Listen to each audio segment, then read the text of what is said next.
गालफारसे काठमान्डुनि लामाफोरा थैजों गोजा जाजोबनानै दङ आरो गालफारसे लाइमोनफोरनि हज्रि खावनाया अख्रां मोनहैदों। गालफारसे लाइमोनफोरनि जि मावनाय बेखौ सोंलु खालामदों। आगुनि गाहाय मन्थ्रिनि बिसिखौ सिथारनाया गाहाम जादोंना? हादरनि दैदेनगिरिखौ लान्थं खालामनानै बुनाया मोजां जादोंना? पार्लियामेन्ट, सुप्रिम कर्ट आरो सिं दरबारखौ सावनाया थिक जादोंना? गालफारसे माखासे सुबुंफोरा लाइमोनफोरनि बिरनि बाथ्राखौसो बुंगासिनो दङ। बे मोनसे बेबायदि जारिमिन जाबाय जेराव दैदेनगिरि गैयालाफानो मोनसे क्रान्ति, मोनसे मुभमेन्टखौ लाबोबाय आरो जि मुभमेन्टआ गासै दैदेनगिरिफोरनि बोलोफोरखौ फोजोबनानै होदों। गासै 38 घन्टानि गेजेरावनो गासै सरकारखौ सोलायजोबदों।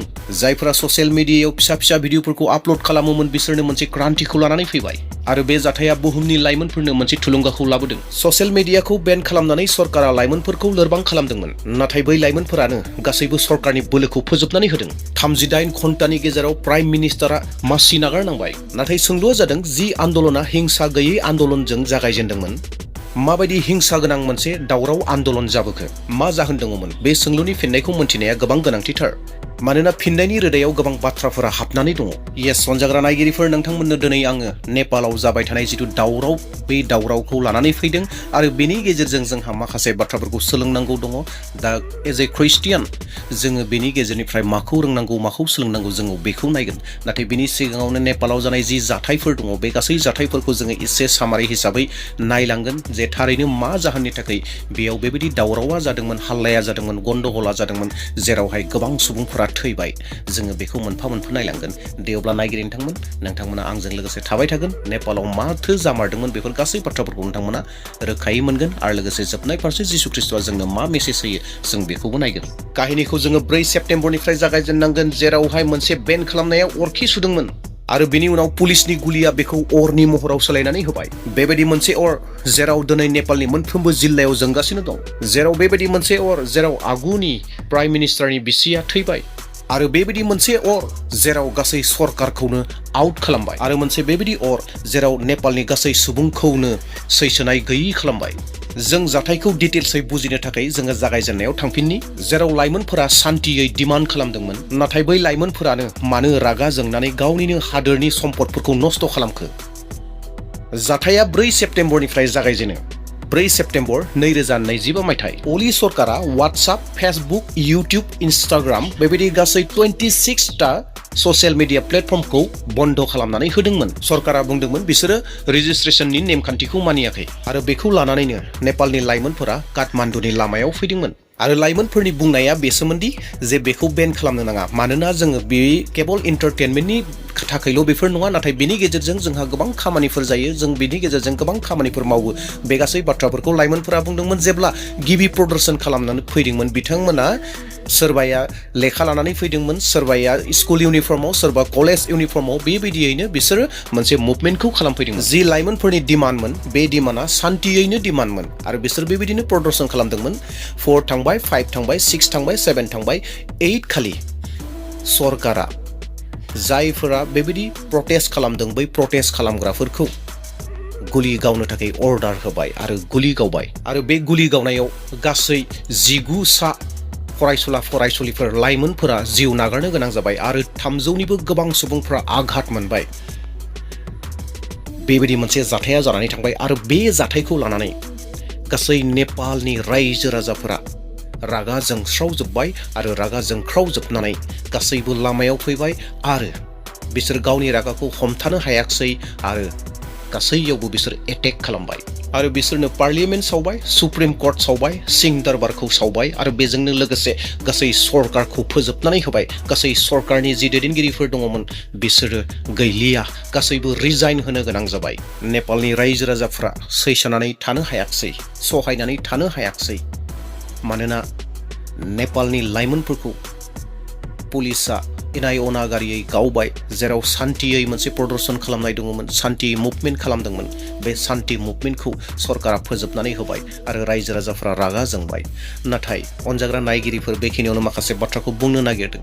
केबल जे ससियेल मिडिया बेन खालामनायनि थाखाय बे जादों, बे जाथाया बेनि थाखायल' जादों बे नङा।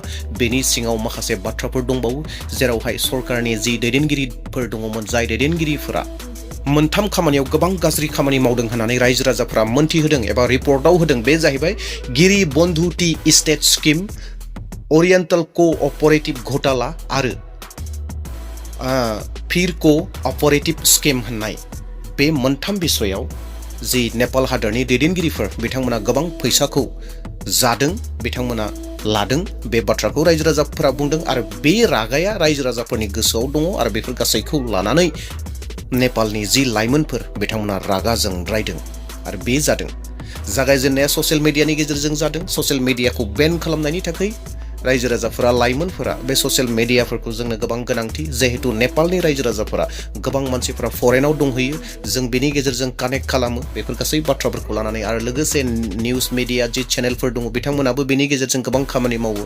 दा बेफोरखौ लानानै जेब्ला बेन खालामदोंमोन रायजो राजाफोरा एसे खुद्रिदोंमोन आरो बे खुद्रिनायखौनो सरकारनो दिन्थिदोंमोन। नाथाय सरकारा जेब्ला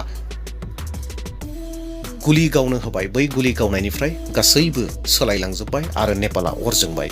अनजाग्रा नायगिरिफोर, बे जाहैबाय गुसुं बेसिक नोंथांमोननो इनफरमेसनमोन। नोंथांमोना नेशनेल लेभेलनि माखासे रादाबफोरखौ नोंथांमोना नाय, अब्लाना नोंथांमोना मोजाङै मोनथिसिनबावगोन।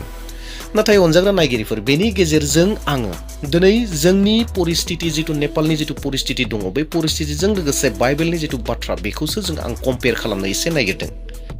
जेरावहाय दिनै मानसिफोरा एथ' रागा जोंनो हायोना, जेराव गासै सरकारा बायनो गोनां जादों, जेराव पार्लियामेन्टखौ सावदों, राजभवनफोरखौ सावदों, गासै नोगोरफोरा जोंजोबदों। ओरैबायदि रागा, जेरावहाय रागाखौ कन्ट्रल खालामनो हायाखै। आरो गाल फारसे नायोब्ला जाय दैदेनगिरिफोर एथ' गाज्रि, जेराव रायजो राजानि थाखा फैसाफोरखौ, हादोरनि धन सम्पदफोरखौ नस्थ' खालामदों, केवल गावनि रंजानायनि थाखाय बाहायदों, केवल गावनि रंजानायनि थाखाय। बेयावखायनो रायजो राजाफोराबो गोबां रागा जोंदों, जों बेखौ नुनो मोनदों आरो सिङाव गोबां बाथ्राफोर दङ। अनजाग्रा नायगिरिफोर, दा बेखौ आङो बुंनो नागिरदों, लाना फैनो नागिरदों जाहैबाय, मानसिफोरा जोबनाय बोथोर फारसे अननाय गैयै जालांगोन, बेखौ इसोरा जोंनो मोनथिहोदों। अननाय गैयै जालांगोन, मानसिफोरा जोबनाय बोथोर फारसे अननाय गैयै जागोन। जाय अननाय गैयै जानायनि थाखायनो जायफोर लाइमोनफोरा बिग्रायखांदोंमोन, नंगौ बिथांमोननि बिग्रायनायनि जाहोनफोरा हयथ' सैथोबो जानो हागौ, नाथाय आं बेफोर बाथ्राफोरखौ बुंनो नागिराखै। नाथाय जिथु बिग्रायखांदों, बिग्रायखांनायाव एसेबो अननाय गैयै जादों। सासे दैदेनगिरिखौ लान्थङै, येस, रायजो राजानि गेजेराव लान्थङै लानानै फैनानै बुदों आरो आगुनि जि प्राइम मिनिस्टारनि बिसि दङमोन बेबो थैदों आरो गोबां खहा जादों, गोबां, जेराव अननाय एसेबो गैलिया, केवल रागाल' दङ, केवल रागाल'। दा जों बेफोर गासै जाथायफोरखौ नायोब्ला जोङो नुनो मोनदों दि जोबनाय बोथोर फारसे, बुहुमनि जोबनाय बोथोर फारसे मानसिफोरा ओरैबायदि जागोन, गावजों गाव नायलायनो हायि जागोन, गावजों गाव मुगैलायनाय, गावजों गाव रागा जोंज्लायनाय, अननाय गैयि जागोन। बेखिनियावनो नोंथांमोननो इसोरनि बोसोनखौ दिन्थिना होनो नागिरदों। 2 तिमथि 3:1 नोंथांमोना फरायगोन। बे बाथ्राखौ गोसोआव ला, जोबनाय समफोराव गोब्राबथार सम सफैगोन। मानसिफ्रा गाव गावखौल' अनग्रा, येस, गाव गावखौल' अनग्रा, रां लुबैग्रा।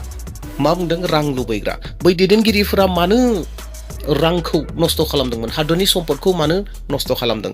बे जाहैबाय रां लुबैग्रा, दुगा, गावनि पस्ट पजिशनखौ मोननानै हयथ' दुगा जाबाय, थिफुदला जाबाय, निन्दिग्रा, बिमा बिफानि बोसोन लायि, हामबाय होननाय गैयि, अधोरोमियाबो बिथांमोना जाबाय। अननाय गैयि, बेंज्लायनाय गैयि, नंखाय नायग्रा, रायग्रा, गावखौ हमथानो हायि, गिथावना, मोजांखौ हामजायि, गासैबो बेफोरनो दं। जोबनाय बोथोर फारसे बेफोर गासैबो जागोन होननानै बुंदों। दा नेपालाव जिथु जानाय जाथाय, मोननैबो दोलोआव बेनो दङमोन। येस, मोननैबो दोलोआव बेनो दङ। बिथांमोननि जाहोनफोरा आलादा आलादा जानो हागौ, आं बेफोर बाथ्राखौ बुंनो नागिराखै। नाथाय बाइबेला जोंनो दिनै मा फोरोंदों?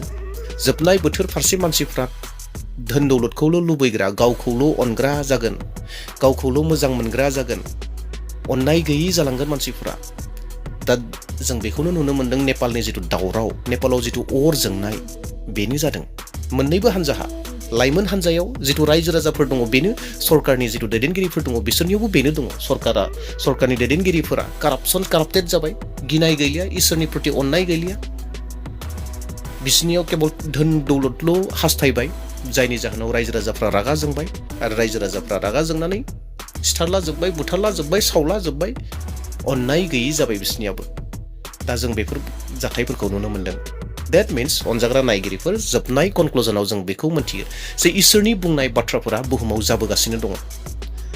दा बेवहाय जोंनि सांग्रां जानांगौआ बे जों जेन अरायबो सिरि मोननानै थायो। आरो बेजोंनो लोगोसे खावलायबाय जिथु नेपालनि परिस्थिति समस्या आर'ज खालामदो जेन बिथांमोननि जिथु जेंनाफोर जादों, अनज्लायनाय गैयै जादों, गावजों गाव नांज्लायनाय जादों, बेफोर जेन गोख्रैनो जोबलाङो। दे अब्ला आसा खालामदों नोंथांमोना बावना थानाय बाथ्राफोरखौ गोसोआव फैफिनदों आरो माबा मोनसे बाथ्राफोरखौब्लाबो नोंथांमोना गोसोआव फैदों आरो माबा मोनसेब्लाबो सोलोंदों। थेंक इउ, बेसेयावनो दोनथ'नोसै।